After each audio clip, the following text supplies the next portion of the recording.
বাংলার মানুষের মুক্তি অর্জন হওয়া পর্যন্ত আমাদের লড়াই অব্যাহত থাকবে।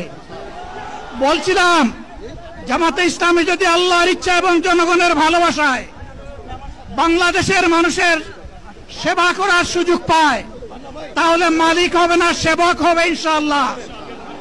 আজ আমি ঘোষণা দিচ্ছি, লক্ষ জনতাকে সাথে নিয়ে বাংলাদেশ জামাতে ইসলামী থেকে যারা আগামীতে সংসদ সদস্য হিসাবে নির্বাচিত হবেন, যদি আল্লাহর ইচ্ছায় জনগণের ভালোবাসায় বাংলাদেশ জামাতে ইসলামী থেকে সংসদ সদস্যরা নির্বাচিত হয়ে সরকার গঠন করেন, তাহলে কোন এমপি, কোন মন্ত্রী আগামীতে সরকার কিন্তু প্লট গ্রহণ করবে না।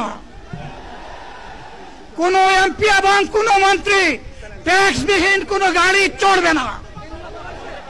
কোন এমপি এবং কোন মন্ত্রী তার নিজের হাতে কোনো টাকা চালাচালি করবে না। কোন এমপি এবং কোন মন্ত্রী যদি তার নির্দিষ্ট কোনো কাজের জন্য বরাদ্দ পেয়ে থাকেন, কাজ শেষ হওয়ার সাথে সাথে বাংলাদেশের 18 কোটি মানুষের কাছে তারা তার প্রতিবেদন তুলে ধরতে বাধ্য হবে। সম্মানিত বন্ধুগণ, চাঁদা আমরা নিব না, দুর্নীতি আমরা করব না। চাঁদা আমরা নিতে দেব না, দুর্নীতি আমরা সহ্য করব না। এই বাংলাদেশটাই আমরা দেখতে চাই। যুবকদেরকে আমরা স্পষ্ট ভাষায় বলতে চাই, বন্ধুগণ, তোমাদের সাথে আমরা আছি। আমি আজকে জামাতের আমির হিসাবে এখানে কথা বলতে আসিনি। আমি এসেছি বাংলাদেশের 18 কোটি মানুষের একজন হয়ে কথা বলতে। আমি শিশুদের বন্ধু, আমি যুবকদের ভাই, আমি বয়স্কদের সহযোদ্ধা, আমার বোনদের আমি ভাই।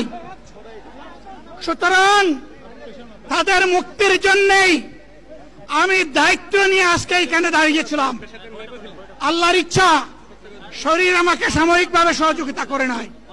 এটাও আল্লাহর ইচ্ছা যে এখন আল্লাহ আমাকে কথা বলার সুযোগ দিচ্ছেন।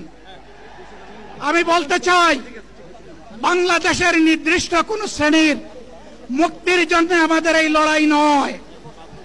রাস্তার একজন পরিচ্ছন্নতা কর্মী, চা বাগানের একজন শ্রমিক,